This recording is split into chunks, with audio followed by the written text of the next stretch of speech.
এবং গাছে কাঁঠাল ধরবে কিনা মুশকিল, কারণ তৃণমূল আমলে কাঁঠাল ইঁচড় হলে পরে চুরি হয়ে যাবে। কুণালবাবু ধান খেতে ঘুরে বেড়াচ্ছেন, নিচে সাধারণ মানুষ লিখছে এত তাড়াতাড়ি ধান খেতে গেছেন কেন? এখনো তো চাল হয়নি, চাল হোক তারপরে যাবেন চুরি করতে। দেখুন, তদন্ত হওয়া উচিত। সিনিয়র মানুষ, আমি তো ওনাকে খুব ভালো মানুষ বলেই চিনতাম। যখন অভিযোগ উঠেছে তা তদন্ত হওয়া উচিত, এবং তদন্ত হয়ে যদি উনি দোষী সাব্যস্ত হয় যে আইন অনুসারে তার বিরুদ্ধে ব্যবস্থা হবে। পর্ষদের ইন্টার্ন এই বছর হবে না টেট পরীক্ষা। প্রত্যেকবারই পর্ষদ সভাপতি বলেছিল প্রত্যেক বছর টেট হবে, এবং এটা নতুন কিছু নয়। তৃণমূল কংগ্রেসের আমলে চাকরি বাতিল হয়ে যাওয়া, পরীক্ষা বাতিল হয়ে যাওয়া তো ভবিতব্য। বাদ বাকি সব চলবে, চাকরি হবে না। এবং বেকার যুবকদের ভবিষ্যৎকে নিয়ে ছিনিমিনি খেলা হচ্ছে। শুধু বেকার যুবকদের ভবিষ্যৎ নয়, এই স্কুলগুলোতে যারা চাকরি পেয়ে যান, সেই স্কুলগুলোতে কারা পড়ে? গরিব মানুষের বাচ্চারা পড়ে, যারা প্রাইভেট স্কুলে দিতে পারে না, সাধারণ মানুষরা পড়ে। আমরাও সরকারি স্কুলে পড়ে বড় হয়েছে, প্রাইমারি থেকে 12 অব্দি।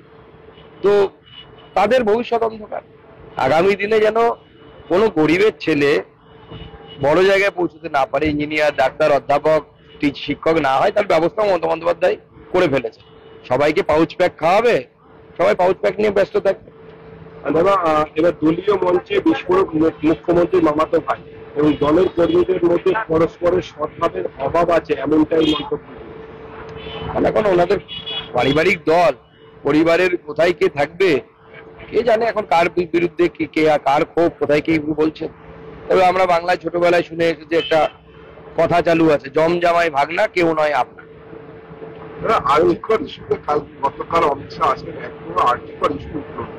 কালকে তো সদস্যতা অভিযান নিয়েছি, স্বাভাবিকভাবে সেখানে তো আর্যিকর ইস্যু বিষয় নয়। সদস্যতা অভিযান নিয়ে আমাদের মূল বক্তব্য ছিল, এবং সেখানে দেখবেন অমিত শাহজির মূল বক্তব্যের বেশিরভাগ জায়গায় বিজেপির সাংগঠনিক স্ট্রাকচার, সাংগঠনিক যে বিষয়গুলো আছে, আমাদের গণতান্ত্রিক পদ্ধতিতে দল কিভাবে চলে, 6 বছর অন্তর অন্তর আমরা লোককে সুযোগ দিই, মানে আমাদের সদস্যদেরকে সুযোগ দিই যে ভারতীয় জনতা পার্টিকে তারা গ্রহণ করবে কিনা, তার মেম্বারশিপ নেবে কিনা, এবং পার্টিকেও সিদ্ধান্ত নেওয়ার সুযোগ দেওয়া হয় 6 বছর অন্তর অন্তর যে তারা আমাকে সদস্য করবে কিনা।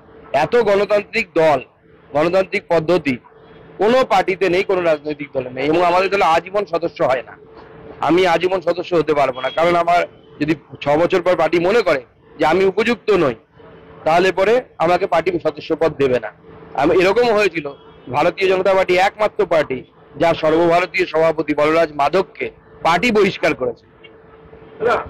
এই প্রসঙ্গে অর্থাৎ সদস্য সংগ্রহ অভিযান প্রসঙ্গে কুণাল ঘোষের মন্তব্য হচ্ছে গাছে কাঁঠাল গোপের দিকে। এবং গাছে কাঁঠাল ধরবে কিনা মুশকিল, কারণ তৃণমূল আমলে কাঁঠাল ইঁচড় হলে পরে চুরি হয়ে যাবে। কুণালবাবু ধান খেতে ঘুরে বেড়াচ্ছেন, নিচে সাধারণ মানুষ লিখছে এত তাড়াতাড়ি ধান খেতে গেছেন কেন? এখনো তো চাল হয়নি, চাল হোক তারপরে যাবেন চুরি করতে। দাবি ত্যাগ। এই চ্যানেল কোনো প্রচার করে না হিংসাত্মক, ক্ষতিকারক বা অবৈধ কার্যকলাপ। এই চ্যানেল দ্বারা প্রদত্ত সমস্ত বিষয়বস্তু শুধুমাত্র একটি শিক্ষামূলক উদ্দেশ্যের জন্য। ধন্যবাদ। শুভেচ্ছা টিম আমার বাংলা নিউজ।